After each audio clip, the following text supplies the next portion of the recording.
It is really bizarre to look back on the past year and consider that there was a time when my life was simple. I have a different life today, and I would argue I'm a different person. I have to eat every night at specifically 6 p.m. If I don't, there are consequences. That doesn't sound all that weird. People eat at 6 p.m. all the time. Some earlier, some later. I can't do that. It has to be exactly 6 p.m. And if I don't, there are consequences. You wouldn't think there'd be, but there is. And yeah, it is as unusual as it sounds. It started about a year ago. My family was taking me out to celebrate finishing my education as a dental technician. I had technically already worked in the field for some time, mostly internships, but now I had it all on paper.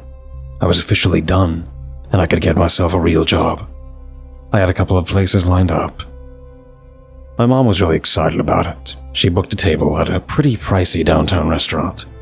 You need to book it at least 1 or 2 months in advance, especially if you want a weekend or evening slot. Not only did she do that, she booked it with space to spare. Mom, Dad, my girlfriend Amy, my older brother, and my grandparents. One big outing. I was a bit nervous about them meeting Amy. It was the first time, but I figured it'd be fine. We got there around 5:30 on a Friday. I'm not going to out the restaurant. I think they're closed now, but it was this nice downtown place, slightly elevated with an outdoors terrace. They had 2 bars and these big booths for parties of up to 8. When we got there, they showed us inside, asked us to take off our shoes, and sat us down at the table. First thing they did was go person by person and wash our hands at the table. The appetizer was meant to be eaten with your hands. That was the kind of vibe we were walking into. Just for contrast, I'm not into expensive stuff. The whole reason I got into dentistry at all was because I used to be anxious about tongues. I started reading about them just to kind of demystify them, and all of a sudden, it became an interest. Then I went from tongue to teeth, but food-wise, I'm a ramen noodle kind of guy. I'm not really about the whole washing my hands with eucalyptus water thing. We had a couple of drinks, some laughs, some appetizers. They had this shrimp thing they served with dry ice that made the whole table look like a cloud. The chef was apparently a big thing. I think I've seen him on TV a couple of times. Let's just call him Chef Mike, for reference. It'd be too easy to identify him if I gave you the real first name. We saw him a couple of times that day.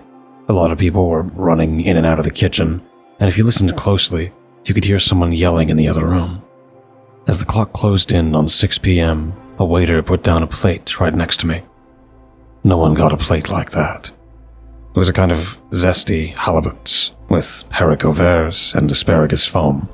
When I looked up, I realized I'd been served by Chef Mike himself. For the birthday, boy. He smiled. It's not my birthday. I smiled back. But thank you. Pardon my assumption. May I ask the occasion? The others at the table chimed in. My grandparents were talking about how inventive I was as a child. My mother straightened her back and started talking about my excellent oral health. Amy was clinging to my arm, a bit overwhelmed about the whole outing. She's not a fan of strangers. Chef Mike just smiled at me. Then you must have a refined palate, he said. Please, it's on the house. A clock chimed in the background. 6 p.m. on the dot. I took a bite. I'm not going to say the halibut was the best thing I've ever had. It wasn't. It was good, though. Buttery smooth with just enough texture to stick to your tongue. The foam did a lot of heavy lifting. It was just a couple of bites, but I really enjoyed it. There really wasn't much more to it. We had a lovely dinner and dessert. Then, as we called it a night, Amy and I took an Uber back to our place. That's when I noticed something curious. Someone had sent me my money. $80. Now, it's not a lot of money, but there was no name or note attached to it.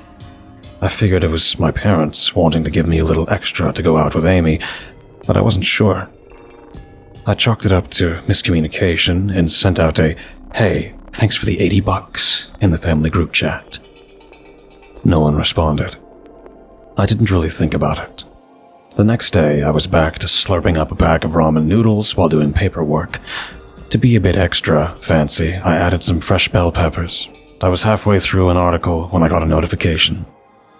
$65. No name or note attached. Strange. Not just that I got money again, but that it was a different amount. I sent out another message in the family group chat, thinking maybe my grandparents were the ones who sent it. Maybe they thought the first didn't go through. I could only speculate, but the group chat stayed silent. Over the next 4 days, I noticed a couple of things. First of all, there were days when I didn't get any money at all. I did get a couple more deposits, though, but only on days when I had dinner at exactly 6 p.m. It was the only common denominator. Ramen with bell peppers, I know, twice in a week, got me another $65. Fried chicken and rice got me $70. Add some curry sauce and have it again the next day, I got $73. The sums would differ, but I would only get something on the days where I ate at exactly 6 p.m. The thing is, it was fast and consistent. I could be sitting at home, chilling in front of the TV, and I'd get a notification, but only if I was having dinner at 6 p.m. This brought me to a couple of uncomfortable realizations. First off, the sums would differ depending on what I ate, meaning there was some kind of rating system. And second of all, and maybe more importantly, someone could tell when I was eating. Someone was, somehow, observing me eat. This triggered all kinds of paranoid responses in me. I would stop eating out of spite. I would bring Amy over and ask her to check outside for someone watching me through the windows. I borrowed a strong magnet from a local magnet fisher to check if I got any bugs on me. All of it turned out nothing. I think the only thing that managed to do was convince Amy that I was getting paranoid. She wasn't too happy about it, but I think that's just because she worries. She's a worrier. One day, I decided to test it all further. I locked myself in the bathroom. I turned off the lights and hid behind the shower curtain. I had a microwaved waffle with some vanilla ice cream in a bowl. I took little bites at exactly 6 p.m. and listened for a notification on my phone. My hands were a bit shaky. I was so focused on listening for that sound that every creak and groan of the apartment building sent sparks into my chest. As soon as I finished the bowl, the phone beeped. $45. I couldn't even see my own hands. Unless someone was using infrared or sonar, there was no way they could see or hear what the hell I was doing. Something wasn't adding up. I kept experimenting over the next few days. I tried to test the boundaries of what counted as dinner. Soft foods, like drinks, and slushies, and marmalade didn't count. Neither did snacks. Little chips or crackers. It had to be something substantial and traditional. I tried going the other way around. I got this really nice cut of beef from a local butcher. I asked Amy to help prepare it, seeing as she's a bit more of a cook than I am. She put some real love into that thing, using a sort of truffle glaze and serving it with roasted potatoes. I asked her to share it with me, but she insisted I had it on my own. She was sort of invested into this experiment too. She'd seen the deposits. I sat down at this little table. I had a heated cloth napkin, a glass of red wine, and ate by candlelight. Once I finished, I checked my phone. $1,200. This wasn't just a creepy experiment anymore. This was real money. Rent money. Amy freaked out when I showed her, dancing around the kitchen like she'd won the lottery. "Tomorrow I'll make some homemade ciabatta and a chili," she said. "If this is what our steak gets us, what'll a 3-course meal do?" But where's it coming from? I asked. Why are we getting it? "Why don't you just ask? If there's someone watching, then clearly they're listening." She had a point. Amy had some last-minute business to deal with the next day, so I ended up making some hot dogs and mashed potatoes. Nothing fancy, just the powdered stuff right out of the box. But as I sat down, I had an idea. I took a bite and spoke into the empty room. "If you can hear me, add 50 cents to the next deposit." I'd never gotten anything less than full dollars, so yeah, that'd catch my attention. I tried watching a show as I ate, but I kept getting this pounding in my chest whenever I thought about being watched. What was the point in watching me eat? And why at 6 p.m.? I finished my meal and put the plate away. As I turned on the dishwasher, my phone chimed. $21.50. Someone was listening. Testing this further just made it stranger. I had some Indian takeout food on the bus, and I still got a deposit. They were still watching me while I was on the move, as long as I had a proper meal. I tried dragging dinner out for 2 hours. I still got a deposit, but much less than usual. I could be eating alone or with friends or at a restaurant. It didn't matter. Someone knew what I was doing, and they were grading it on a scale. I started asking questions, 50 cents for yes, 25 cents for no. I already knew they could hear me, so that was already settled. Can you see me? 50 cents. Yes. Do I know you? 25 cents. No. Do you want to hurt me? 25 cents. No. I was so fascinated that it started taking up a lot of time. I would make charts and weigh my options on what to ask. We quickly realized that it didn't work if Amy asked. It had to be me. But when asked if I knew that Amy was there, I got a very clear yes. I started to notice a couple of patterns in the payments. Home-cooked meals regularly got bigger deposits. Also, eating alone. White wine was a big no-no, but red wine was a yes, especially if chilled. I was slowly mapping another person's palate, and I have to admit, it was pretty amazing. A little more salt, another $5. A little less butter, that's another $3. All the while, I was asking questions. Whoever was watching me had a hard time answering what or who they were. We had to narrow it down to what they weren't. They were not a regular person, not a demon or mythical creature, not an alien. I couldn't get a clear enough answer, but I managed to understand that they used to be a person. Not a ghost, though. They were clear about that. 25 cents clear. I came up with this system of multiple choice answers. I would write up answer sheets with increments of 10 cents each. That's how I figured out where they came from. First day, I asked what continent they lived on, correlating with my North America answer.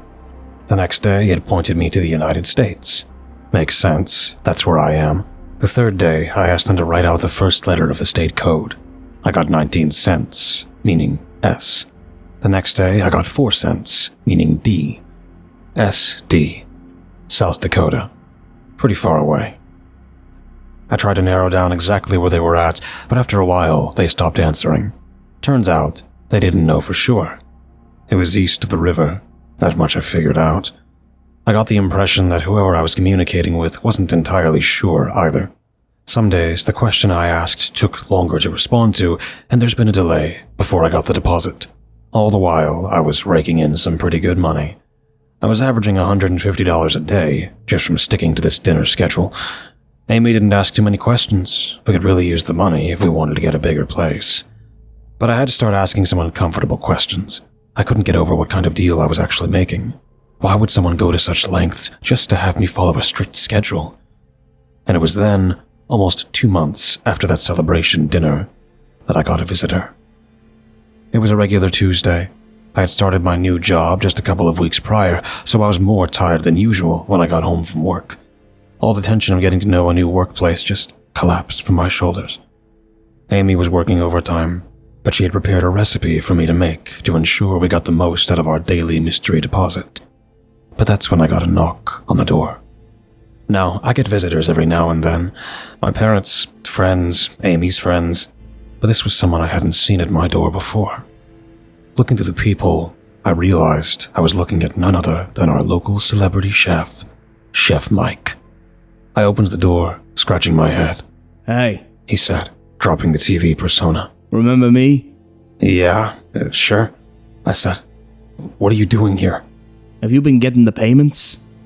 You know about them? Yeah, He nodded. I get them sometimes too. I just gotta cook the right thing. I invited him in, and we got to chatting. Chef Mike told me all about the steps. About once a week, he got a deposit if he served that halibut dish to someone. They didn't have to order it. He would pay for it. It just had to be prepared in a certain way and offered at a certain time and date. As Chef Mike explained it, he wandered around my kitchen, making sure to not touch the counter. It was kind of filthy. Amy doesn't really do dishes, and I'm not much for scrubbing. Chef Mike gave me a long look. I stopped getting payments after you came by. I think our benefactor has taken a liking to you. Benefactor? Is that what it is? I honestly don't know. He shrugged. But whatever it is, it kickstarted my career. I've made some serious money with this arrangement. Just from cooking halibut? It's not just cooking a halibut. It's cooking it to perfection. It's cooking it over a process that has taken me years to calibrate. No one else can do it. It's unique. He pointed a finger at me. I sat down. Chef Mike had come by to cook me dinner. He wasn't getting payments for halibut anymore, so he figured the benefactor had taken a liking to me. He wanted to try cooking for me to see if it paid off. It sounded almost threatening, like he wasn't asking. He wanted me to agree to him coming by 2 times per week, cooking things he knew would get us a lot of money. I wouldn't have to send him anything. He got deposits of his own. Somehow, our benefactor knew that not only was I having dinner at that exact time, but he also knew exactly who prepared it. And I mean, what could I say? I was getting paid to enjoy a gourmet meal 2 times a week. How can that be a bad thing? I wasn't being tricked here. I saw the whole thing from start to finish. No matter if he made a paella or a chicken frittata, I'd see the whole thing. No tricks. So yeah, I agreed. Amy would have killed me if I didn't. She got all the leftovers she wanted. That, and she was a bit of a closeted Chef Mike fan. She followed his YouTube channel. Things changed rapidly after Chef Mike and I shook hands on this deal. He got all new kitchenware for me and had a firm come by to clean. He put in this new hood over the stove and put in a wall-mounted spice rack. All custom jars, no labels necessary. One day, when he came by, he would sometimes bring an assistant or a sous chef. He was taking it seriously. I can't count how many unnamed people came and went through my kitchen during those days. Some didn't even look like chefs, more like mercenaries. Deposits kicked up significantly. My max payout was somewhere around $3,200. It never dipped below $300. Still, having him around was nerve-wracking. He had an absolutely shit temper, and he would blow up at Amy all the time. She would just be excited to have him there, and he would cuss her out for staring. It was heartbreaking watching her go from all excited to withdrawn. After a while, she would avoid coming out at all on days when he was there. All the while, I was still trying to understand our benefactor. I asked him to spell out his name, but all I got was N and O. 14 cents, 15 cents. Then I decided I had some big questions. Something that would take a long time to answer, but that I had to know. Despite knowing it might take weeks to get the full picture, I painstakingly made a schedule to ask a question I couldn't stop thinking about. How can you see me? It took 8 days to get a complete answer. Every day I checked the deposit and the corresponding number of cents. I put up 1 post at a day until the answers were staring at me. 21, 18, 5, 25, 5, 19. Your eyes. Your eyes. I tried eating with my eyes closed, but that didn't seem to affect it at all. That confused me. Even if this thing could somehow experience things through my eyes, they didn't explain why it wanted me to eat. I started getting strange messages not related to the questions I asked, letters that wasn't a response to anything I asked. I could ask a yes or no question and get 4 cents. A.D. Over the weeks that followed, I filled my fridge with all kinds of strange messages, all written on colorful post-its. Good taste. Best tongue. More salt. Chef Mike shared that he was getting messages too, but he hadn't figured out they had a meaning yet. It was only when I pointed it out that he realized he had started getting cents. He hadn't gotten those before. He wrote out all the cents he'd received in a number sequence and had me translate it while he cooked. This one says, "Can't see," I said, pointing to a series of post-its. This other one says, "Can't touch." So he can't touch and can't see. And he lives in South Dakota. And he sees things with other people's eyes. Chef Mike shuddered. He didn't like that. Amy was staying quiet in the corner, keeping her head down. He says I have a good tongue. The best, I added. What do you think that means? Well, Chef Mike sighed. over the years I've worked with him, he made me perfect that one halibut dish as a sort of calibration. Maybe he was looking for someone to enjoy it the right way. But how does he know that I do that? He shrugged. See through your eyes, taste through your tongue. Taking all I learned into account, I decided to dive deeper into another question. Why specifically at 6 p.m.? Why was that so important? The answer I got was as simple as it was infuriating. Dinner. I asked what happened before that, and why it couldn't be 5 p.m. Gym. The benefactor had a schedule. Work, gym, dinner, woman, sleep. I got this impression of someone living vicariously through others. Maybe literally. How else can you explain someone knowing I'm eating strawberries and cream in the dark, and not just flushing them down the toilet? I shared my findings with Amy. All the post-its, the talks with Chef Mike, the experiments, the questions.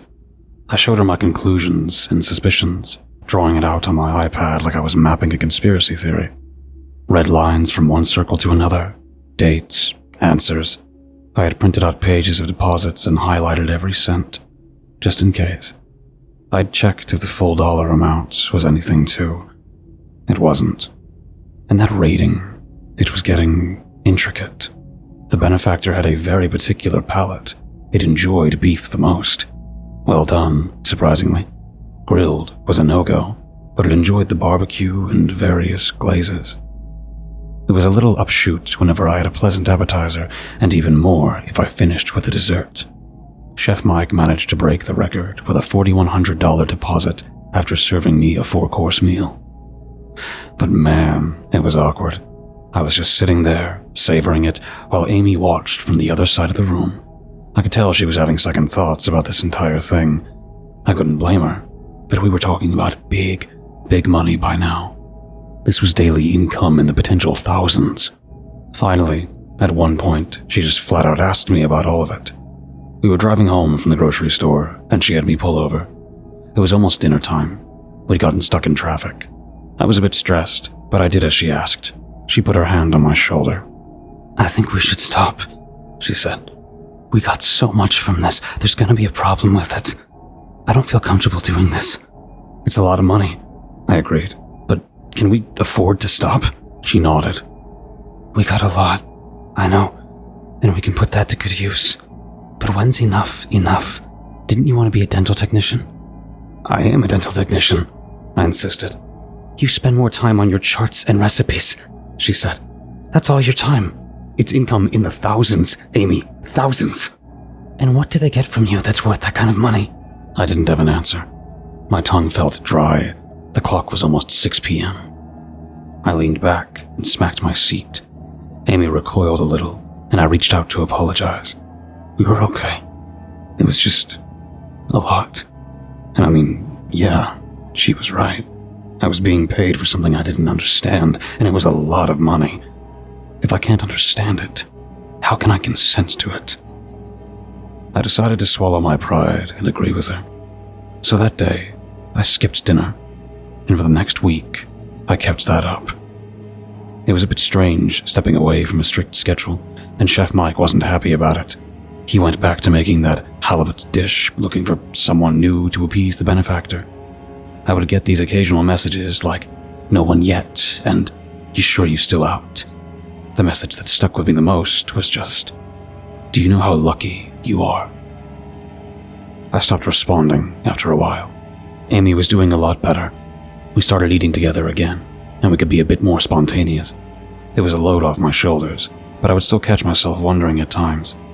Whenever 6 p.m. rolled around, was something looking through my eyes? Was it tasting my tongue? Had it moved on? There were no more deposits. It sucked not to have that income, but it was a strange thing to rely on it to begin with. And I won't lie, it was convenient as hell, but there's something uncomfortable to it. I can't put my finger on it. But after 2 weeks of stepping away from the deal, something changed. I lost my job.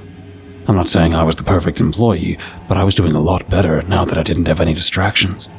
It came out of nowhere. There were no mass layoffs or anything. It was just me. And on the same day as some nameless security goon is carrying my stuff to my car, I get a text from Amy. She lost her job too. All of a sudden, that income is looking like a lifesaver. But I couldn't help but think, what if that's the point? What if this was orchestrated? How far can this benefactor reach? That night, Amy went to see her sister. The two of them are really close, and she needed some alone time. Meanwhile, I made some spaghetti and meatballs, and I sat down to eat at exactly 6 p.m. I remember sitting there at the kitchen table, eating in silence, looking at my iPad across the table.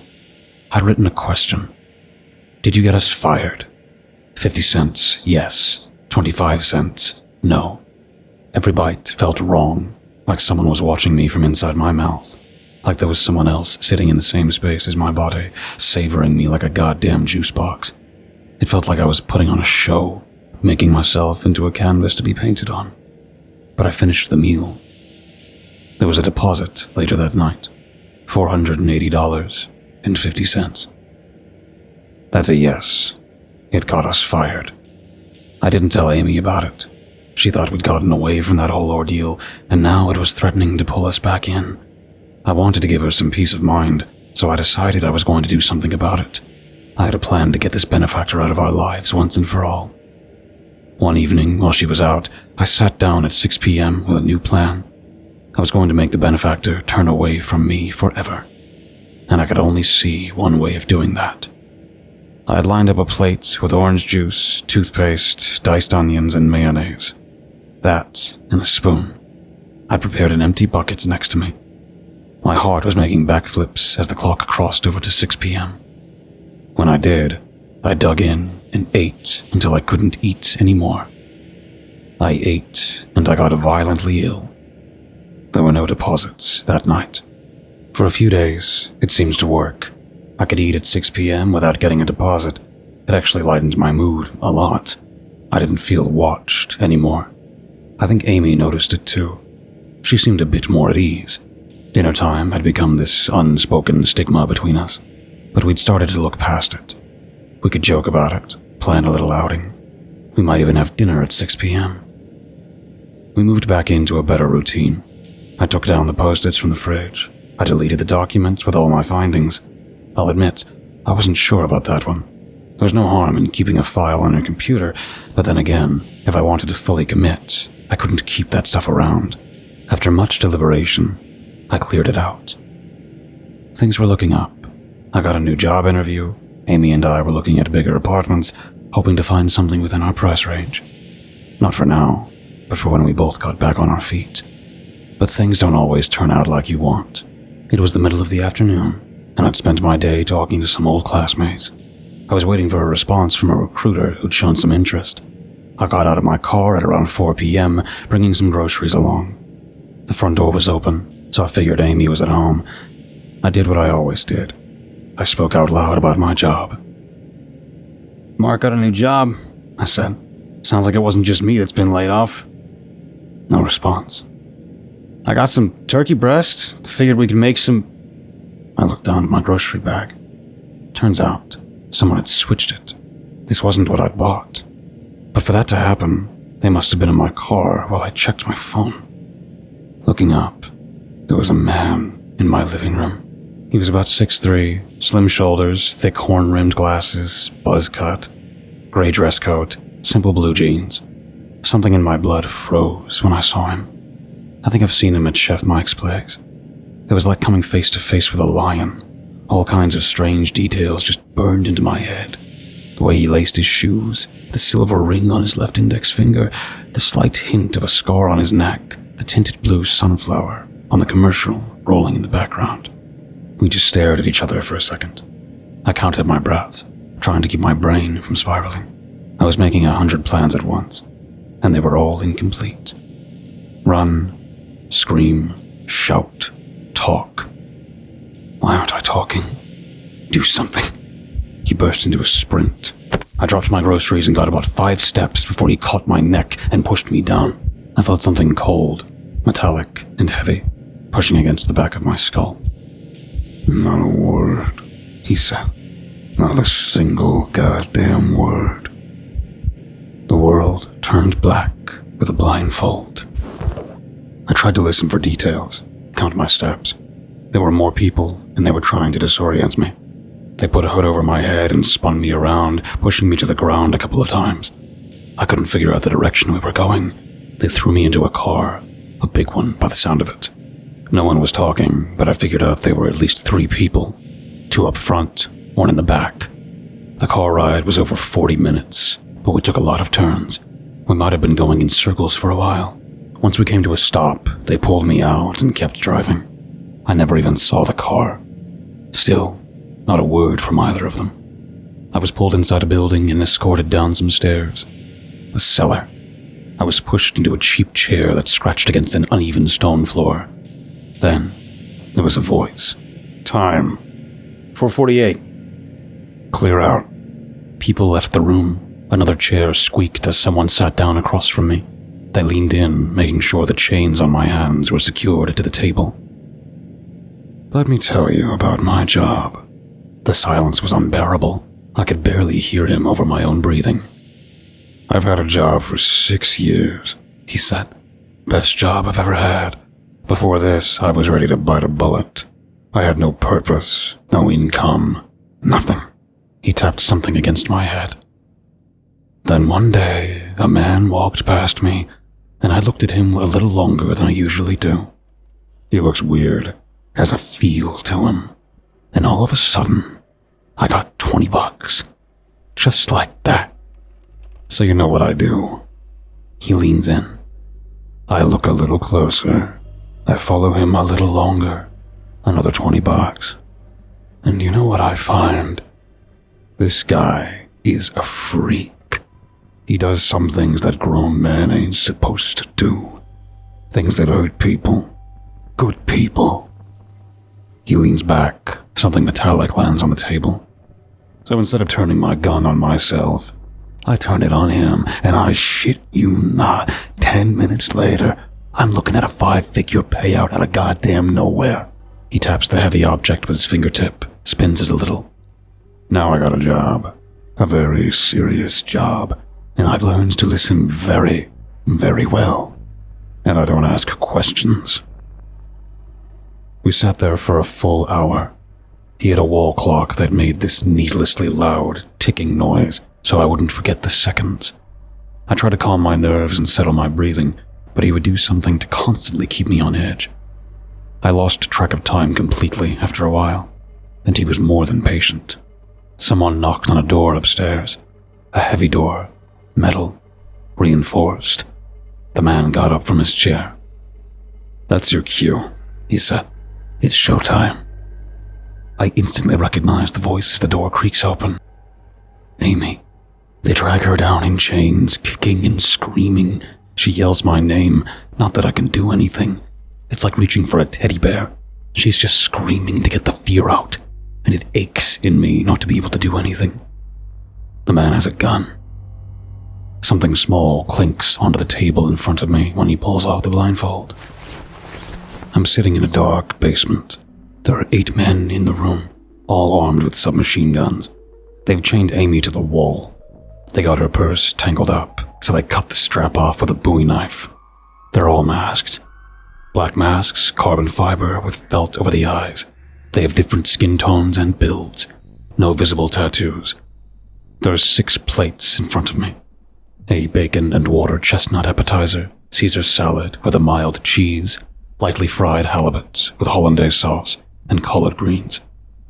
Rice balls with spicy mayonnaise served with steak tenderloin, a turkey burger slider, and a small cup of chocolate lava cake for dessert. 3 perfectly placed glasses of red wine, water, and white wine. Amy is screaming herself to death.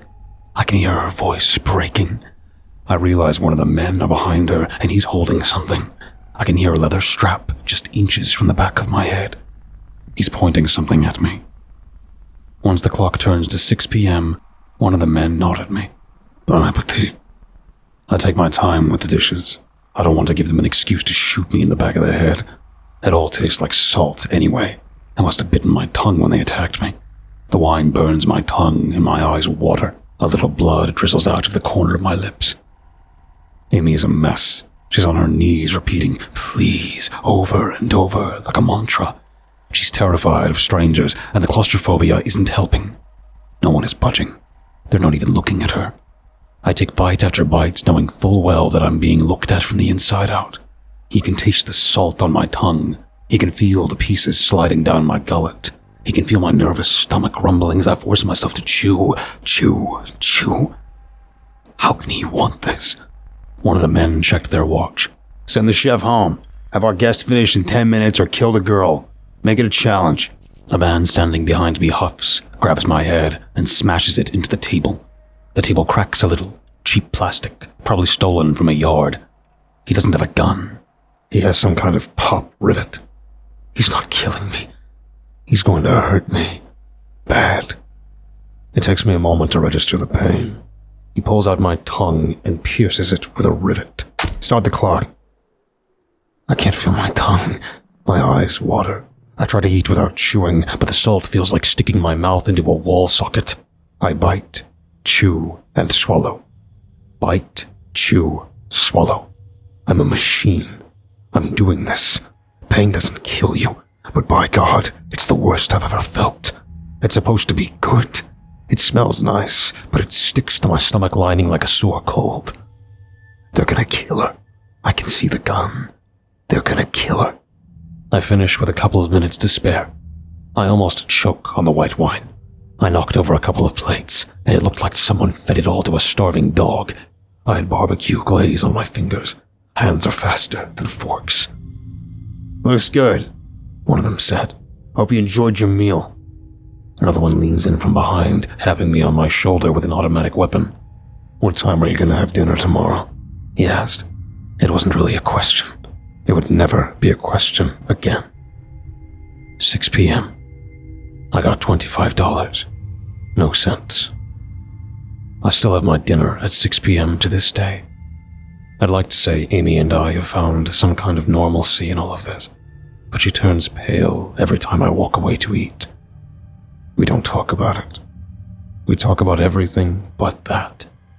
I've started getting deposits again. Not as big as I used to, but still significant. I've noticed I get a bit more if Amy is in the room, watching in silence. I've tried thinking about it in other ways, like I'm not a captive in my own body, but maybe an influencer to an audience of one, or a curator, a reviewer. Maybe there's some magical thing I can do that will grant me some kind of lenience. I don't know. But for now, I don't have any options. Every day I step away from whatever I'm doing and have dinner. And I have it at exactly 6 p.m.